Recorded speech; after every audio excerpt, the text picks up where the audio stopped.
کبھی سوچا ہے کہ اگر عالمی تجارت کا نظام اچانک ایک جھٹکے میں رک جائے تو کیا ہو؟ فرض کریں کہ ایک بحران دنیا کی سب سے اہم سمندری گزرگاہ کو بند کر دے اور پھر اسی افراتفری کے بیچ ایک ملک غیر متوقع طور پر عالمی تجارت کا نیا مرکز بن کر ابھرے۔ یہ سب کیسے ہوا؟ آئیے اس دلچسپ کہانی کی تہہ تک پہنچتے ہیں۔ پہلی نظر میں یہ صرف ایک نمبر لگتا ہے، 1423%، لیکن یہ کوئی عام عدد نہیں ہے۔ یہ مارچ 2026 میں پاکستان کی کراچی بندرگاہ سے گزرنے والے کارگو میں ہونے والا ایک دھماکہ خیز اضافہ تھا، ایک ایسی تبدیلی جس نے عالمی تجارت کے پرانے نقشے کو گویا پھاڑ کر ہی رکھ دیا۔ ذرا اس اضافے کے پیمانے کا تصور تو کیجئے، مطلب جو کام پورے سال میں ہوتا تھا وہ صرف 24 دنوں کے اندر ہو گیا۔ یہ کوئی معمولی ریکارڈ نہیں تھا، یہ عالمی سپلائی چین میں ایک زلزلے کی طرح تھا، اور اس زلزلے کا مرکز تھی کراچی کی بندرگاہ۔ تو یہاں سب سے بڑا سوال یہی اٹھتا ہے، آخر یہ سب ممکن کیسے ہوا؟ ظاہر ہے یہ صرف اچھی کارکردگی کا نتیجہ تو نہیں ہو سکتا۔ اس کہانی کی جڑیں دراصل ایک گہرے جیو پولیٹیکل بحران میں ہے، جس نے دنیا کو ایک نیا راستہ تلاش کرنے پر مجبور کر دیا تھا۔ آئیے اس معمے کو حل کرتے ہیں۔ اس حیران کن اضافے کو سمجھنے کے لیے ہمیں ہزاروں کلومیٹر دور عالمی معیشت کی شہرک کی طرف دیکھنا ہوگا۔ کہانی کا آغاز ایک ایسے فوجی بحران سے ہوتا ہے جو پوری دنیا کو اپنی لپیٹ میں لینے والا تھا۔ یہ ہے آبنائے ہرمز۔ یہ صرف پانی کا ایک تنگ راستہ نہیں ہے، بلکہ یہ عالمی توانائی اور تجارت کی لائف لائن ہے، اور فروری 2026 میں یہ لائف لائن ٹوٹنے کے دہانے پر تھی۔ دیکھیے، اس آبنائے کی اہمیت کو سمجھنا بہت ضروری ہے۔ دنیا کا 20% تیل، 25% قدرتی گیس اور ہماری فصلوں کے لیے ضروری کھاد اسی تنگ راستے سے گزرتی ہیں۔ جب یہ راستہ بند ہوتا ہے تو بات صرف پیٹرول مہنگا ہونے تک نہیں رہتی، بلکہ دنیا بھر میں کھانے پینے کی چیزوں کی قیمتیں آسمان سے باتیں کرنے لگتی ہیں اور فوڈ سیکیورٹی خطرے میں پڑ جاتی ہے۔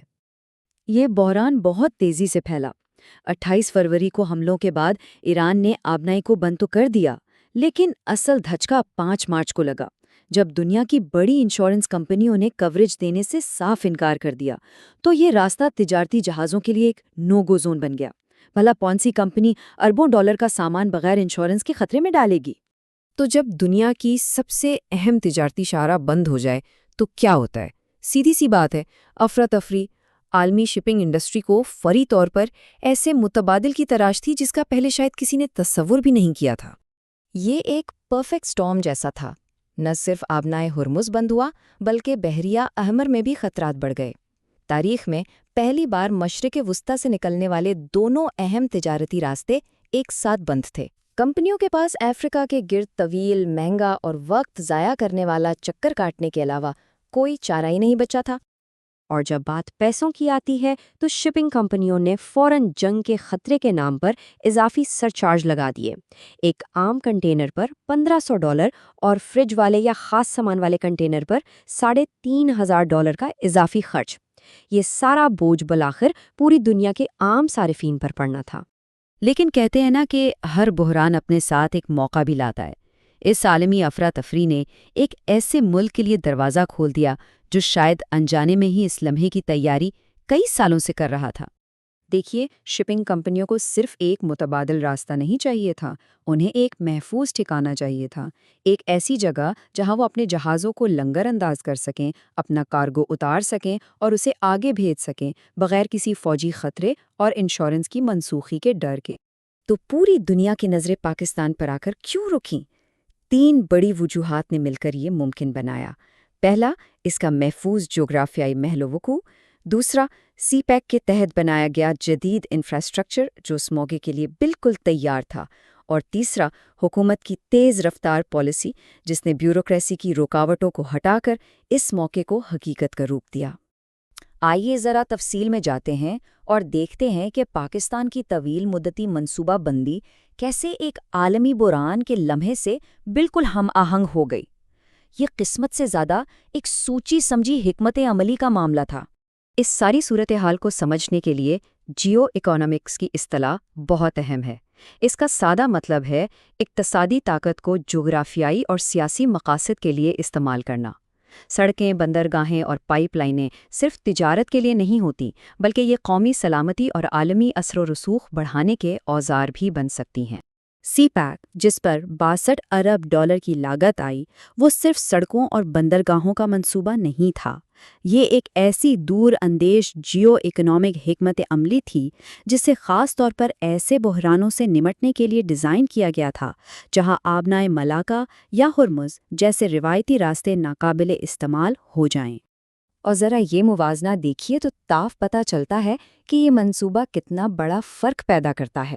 چین کے لیے مشرق وسطی سے تیل لانے کا پرانا سمندری راستہ 12,000 کلومیٹر طویل تھا اور کئی غیر محفوظ مقامات سے گزرتا تھا۔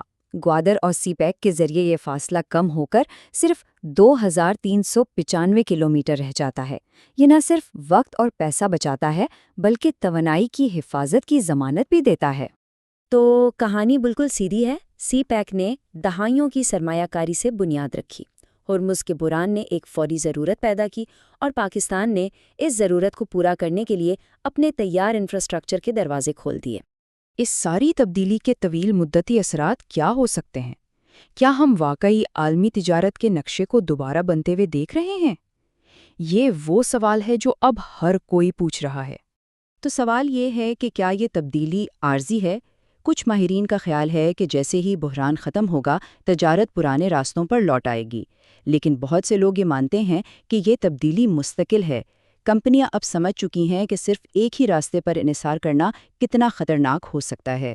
انہوں نے نئے محفوظ راستے آزما لیے ہیں اور ایک بار جب سپلائی چینز بن جاتی ہیں تو انہیں بدلنا آسان نہیں ہوتا۔ یہ جملہ اس پوری اقتصادی تبدیلی کا خلاصہ ہے۔ سرمایہ اور سامان ہمیشہ سب سے محفوظ اور قابل اعتماد راستے کا انتخاب کرتے ہیں۔ جب روایتی راستے غیر مستحکم ہو جائیں تو تجارت فطری طور پر ان جگہوں کی طرف رخ کرتی ہے جو استحکام فراہم کرتی ہے۔ اور یاد رہے، یہ صرف کنٹینرز کی کہانی نہیں ہے۔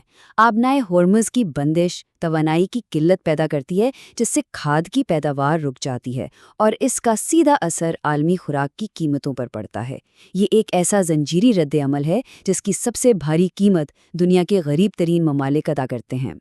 اور آخر میں ہم اس ایک بڑے سوال کے ساتھ رہ جاتے ہیں۔ تاریخ ہمیں بتاتی ہے کہ جنگوں اور بحرانوں نے اکثر نئے راستے، نئے اتحاد اور نئی معیشتوں کو جنم دیا ہے۔